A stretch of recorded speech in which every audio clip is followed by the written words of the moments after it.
Man versus wild TV শোর ইতিহাসে এক কালচারাল ফেনোমেননের নাম। একটা শো হয়তো বেশিদিন দর্শকপ্রিয়তা ধরে রাখা যায় না, জনপ্রিয়তায় ভাটা পড়ে, দর্শকের আগ্রহ হারায়। কিন্তু এই সব তত্ত্বকে বৃদ্ধাঙ্গুলি দেখিয়ে দীর্ঘ 5 বছর বিয়ার গ্রিলস তার দুঃসাহসিক কর্মকাণ্ড দেখিয়ে বোধ করে রেখেছিলেন ছেলে বুড়ো থেকে সকলকে। দেখিয়েছেন কিভাবে সাপ, ব্যাঙ, পোকা মাকড় খেয়ে ভয়ঙ্কর বিপদসংকুল পরিবেশে টিকে থাকতে হয়, কিভাবে মরুভূমির চোরাবালিতে আটকে গেলে করতে হবে নিজের জীবনকে উদ্ধার, কিভাবে সমুদ্র পাড়ি দিয়ে ফিরতে হবে আপন বাসস্থানে। ডিসকভারি চ্যানেলের তুমুল জনপ্রিয় এই শোর পর্দার পিছনের অজানা তথ্য নিয়ে আজকে এই আয়োজন। ম্যান ভার্সাস ওয়াইল্ড শো সম্পর্কে জানার আগে জেনে নেওয়া যাক শোর প্রাণপুরুষ বিয়ার গ্রিলস সম্পর্কে। তার আসল নাম এডওয়ার্ড মাইকেল গ্রিলস। 1974 সালের 7 জুন আয়ারল্যান্ডে জন্ম নেন তিনি। তার দাদা দাদি তাদের জমানায় খুব ভালো ক্রিকেট খেলোয়াড় ছিলেন, খেলেছেন ইংল্যান্ডের বহু স্থানীয় এবং আঞ্চলিক দলে। তার পিতা মাইকেল গ্রিলস ছিলেন ব্রিটিশ নৌবাহিনীর রয়্যাল ইয়ার্ড স্কোয়াড্রন সাইলর। এজন্য ছোটবেলা থেকেই অ্যাডভেঞ্চারের স্বাদ পেয়েছিলেন এডওয়ার্ড গ্রিলস। ওই সময় স্কাই ড্রাইভিং এর মতো হাতেখড়ি হয়েছিল তার, কিন্তু তার নামের সাথে বিয়ার যুক্ত হয়েছিল তার বোনের কারণে। বিয়ার গ্রিলসের জন্মের 5 দিনের মাথায় তার বড় বোন লারা ফাস্ট তাকে বিয়ার নামে ডাকা শুরু করেন, আর সেই থেকেই তার নাম হয় বিয়ার গ্রিলস।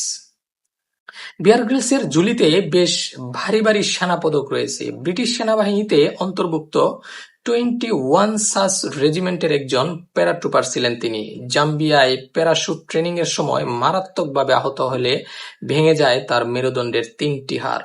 চিকিৎসক সাফ জানিয়ে দেন তিনি আর কোনোদিন সুস্থ স্বাভাবিক জীবনে ফিরতে পারবেন না, কিন্তু ভাগ্য সহায় থাকলে ঠেকায় কে।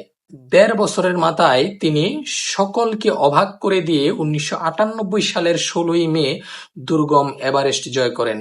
শোতে দেখানো হয় বিয়ার গ্রিলসকে অপরিচিত এক স্থানে ছেড়ে দেওয়া হয়, পরে সে তার নিজস্ব সারভাইভ টেকনিক ব্যবহার করে এক জায়গা থেকে বের হয়ে আসে। কিন্তু বিষয়টা পুরোপুরি সঠিক নয়। একটা এপিসোড বানাতে তাদের সময় লাগতো 10 থেকে 12 দিন। সবচেয়ে বেশি সময় ব্যয় হতো সঠিক জায়গা খোঁজার পেছনে। পুরো দল নেমে যেত সব কাজে। জায়গা ঠিক করার পর সেটাকে আবার বেয়ারের জন্য আলাদাভাবে সাজানো হতো। অনুসরণ করা হতো বেশ কত সেফটি রেগুলেশন, যে কারণে বিহাইন্ড দ্য সিনে নিয়োগ দেওয়া হতো অনেক সার্ভাইভাল এক্সপার্টকে। এই শো অন্য সকল শো থেকে ব্যতিক্রম হবার অন্যতম কারণ হচ্ছে বিয়ার গ্রিলসের অদ্ভুত সকল জীবজন্তু ভক্ষণ। অনেকের মনেই প্রশ্ন জাগতে পারে, এ যাবৎকালে বিয়ারের খাওয়া সবচেয়ে জঘন্য খাবার কোনটি, তাকে প্রশ্নও করা হয়েছিল। ছোটখাটো পোকামাকড়, বিচ্ছু, পচা মাংস, ভাল্লুকের মল, বিষধর সাপ নাকি নিজের মূত্র? বিয়ার গ্রিলস অকপটে বলে দেন ছাগলের অন্ডকোষ ছিল তার খাওয়ার মধ্যে সবচেয়ে বাজে খাবার, যেটা খেয়ে তার মতো লোক বমি পর্যন্ত করেছিল। অথচ আরব দেশের বহু যাযাবর জাতিগোষ্ঠী সেই খাবার প্রতিদিন তৃপ্তি মিটিয়ে উদরপূর্তি করে। প্রচণ্ড সাহসী বিয়ার গ্রিলসকে এক বাক্যে সবাই বাহাদুর নামে ডাকে। সে নিজেকে প্রমাণও করেছে বহুবার, কিন্তু সেও মানুষ, তারও ভয়ভীতির অনুভূতি বিদ্যমান। তিনি যে জিনিসকে সবচেয়ে বেশি ভয় পান তা হলো উচ্চতা, যদিও অন স্ক্রিনে বহুবার আমরা তাকে এই ভয়কে মোকাবেলা করতে দেখেছি। টেলিভিশনে আমরা যা যা দেখি তা কি পুরোপুরি সত্য? অভিযানে বিয়ার কি সত্যি সত্যি তার প্রাণকে এভাবে ঝুঁকিতে ফেলে দেয়? শোর বিহাইন্ড দ্য সিনের কিছু দৃশ্য হলে সত্য উঠে আসে সবার সামনে।